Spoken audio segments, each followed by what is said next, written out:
Pendidikan Agama Kristen dan Budi Pekerti kelas 9 semester 1. Shalom, jumpa lagi anak-anak yang terkasih.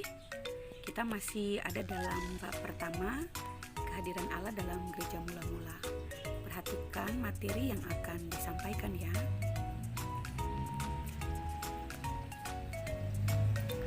Pada pertemuan kedua lalu, kita telah membahas tentang pengertian istilah gereja dan jemaat mula-mula. Kali ini kita akan membahas tentang perkembangan gereja mula-mula, tapi ada 2 poin yang akan kita bahas.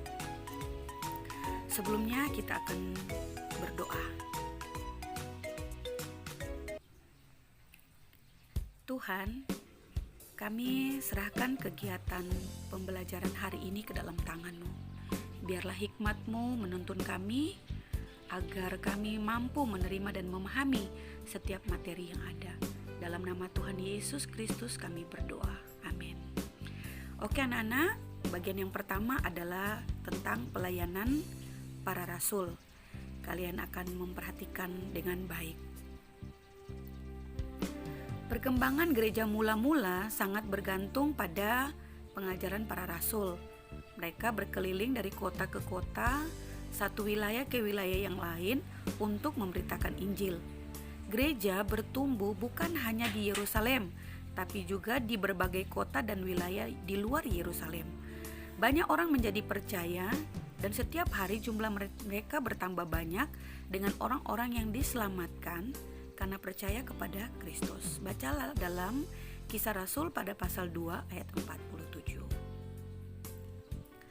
Kehidupan jemaat mula-mula menjadi kesaksian yang menarik banyak orang. Setiap hari terjadi mujizat melalui pelayanan para rasul dan juga Rasul Petrus. Orang-orang yang sakit disembuhkan, yang lemah dikuatkan, mati dibangkitkan. Gereja bertumbuh dari Yerusalem ke tempat lain.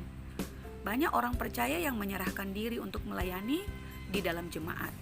Mereka menjadi rekan sekerja Petrus maupun Paulus. Petrus dan Paulus sepakat berbagi tugas dalam pelayanan agar semua golongan masyarakat terjangkau.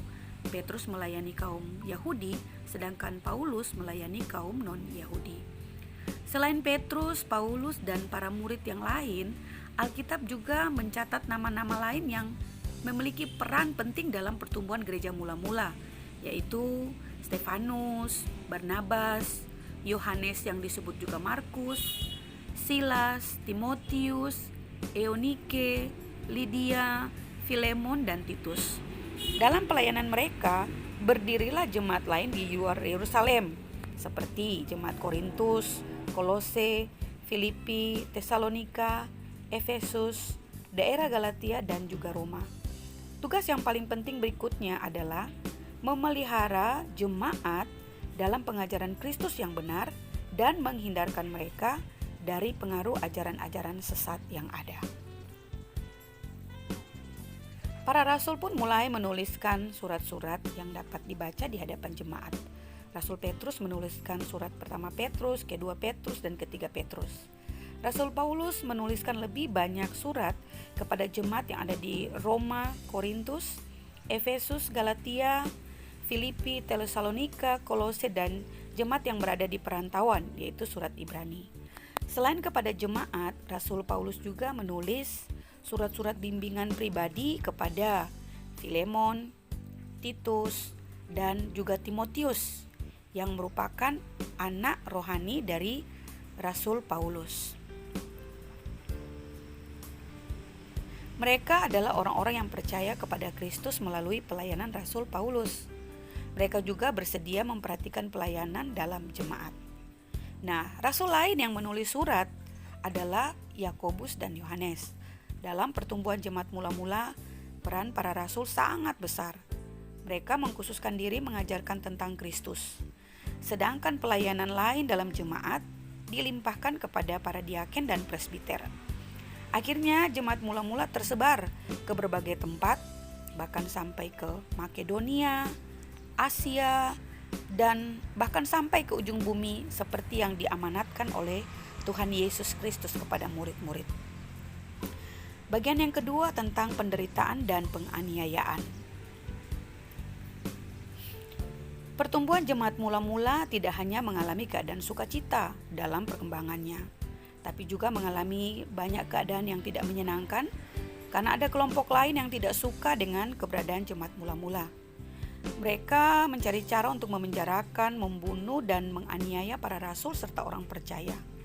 Pada saat itu, mereka disebut dengan pengikut jalan Tuhan.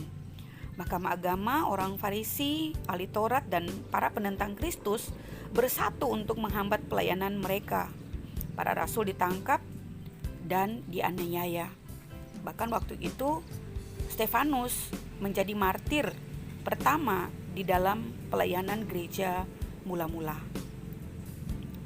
Para rasul mengalami hambatan dalam menyebarkan Injil karena ada persekongkolan yang terjadi antara para pemimpin Yahudi, tua-tua, dan ahli Taurat yang menyebabkan Petrus dan Yohanes ditangkap ketika sedang mengajar banyak orang. Tapi hal itu tidak menyurutkan semangat untuk mengabarkan Injil. Nah, setelah disidang di hadapan mahkamah agama, mereka justru dilepaskan karena tidak didapati kesalahan apapun dari mereka berdua.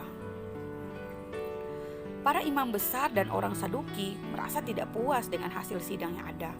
Mereka lalu menangkap para rasul dan memasukkan mereka dalam penjara kota. Penjaga dijaga ketat oleh para pengawal. Namun doa yang dinaikkan oleh jemaat-jemaat di luar penjara menghadirkan mujizat dari Tuhan. Malaikat Tuhan melepaskan mereka berdua dari penjara. Iri hatilah yang membuat mereka berusaha berulang-ulang kali untuk memenjarakan para rasul.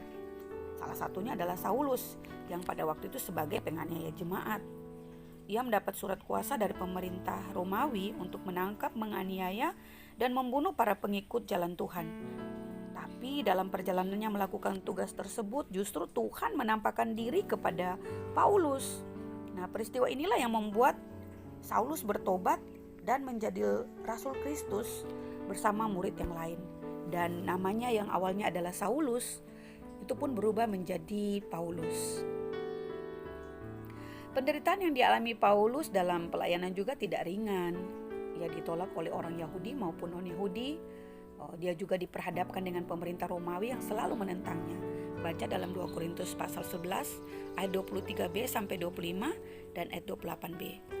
Penderitaan dan penganiayaan yang dialami para rasul dan orang percaya dalam jemaat mula-mula tidak menghambat pekerjaan pekabaran Injil. Karena kemanapun mereka berjalan, kemanapun mereka pergi, mereka selalu mengabarkan Injil kepada semua orang. Baik keadaannya baik maupun keadaannya tidak baik, Injil selalu diberitakan. Allah menggenapi semua rencana pelayanan untuk menyelamatkan orang banyak melalui kehidupan para rasul yang setia. Kehadiran Allah melalui gereja mula-mula adalah 1. Menyampaikan kabar keselamatan bagi semua orang. 2. Memelihara iman mereka dalam penganiayaan dan penderitaan. 3. Meneguhkan iman mereka menghadapi banyak pengajaran sesat. Dan yang terakhir, melengkapi orang percaya dengan karunia untuk melayani. Semua dilaksanakan melalui para rasul. Nah, puji Tuhan, anak-anak yang terkasih, materi kita pada bab pertama telah selesai. Semoga kalian memahaminya dengan benar. Selanjutnya, kalian akan melakukan atau mengerjakan tugas tentang penelitian Alkitab. Yang pertama, kalian harus membaca Kisah Para Rasul pasal 9, pasal 11 ayat 19 sampai 30, pasal 13 ayat 1 sampai 12, dan bahkan semua bagian kitab Kisah Para Rasul yang berbicara tentang Rasul Paulus. Yang kedua, jelaskan siapakah Paulus itu. Yang ketiga, apa yang dikerjakan oleh Paulus. Yang keempat, bagaimana ia bertobat dan menjadi rasul. 5. Bagaimana perdebatan dalam jemaat mula-mula tentang pertobatan Paulus. Yang keenam, bagaimana Paulus diterima untuk melayani jemaat mula-mula. Yang ketujuh, ada tiga rute perjalanan Paulus. Semua dimulai dari kota Antioquia. Sebutkan ketiga rute tersebut. Yang kedelapan, siapakah yang menjadi rekan sekerja Paulus? Dan yang terakhir, keteladanan apakah yang dapat diteladani dari pribadi Rasul Paulus? Tugas ini akan kalian kumpulkan pada pertemuan tatap muka kita di sekolah pada hari Senin minggu yang pertama. Oke, sampai jumpa lagi anak-anak. Sebelum mengakhiri, kita berdoa. Terima kasih Tuhan, kami boleh menyelesaikan pembelajaran demi pembelajaran kami pada bab pertama sampai selesai. Kiranya semua materi yang telah kami terima dapat tersimpan di dalam hati dan pikiran kami, dan kami dapat menjadi pelaku firman-Mu kemanapun kami pergi dan berada. Dalam nama Tuhan Yesus Kristus kami berdoa. Jangan lupa like, subscribe, dan share.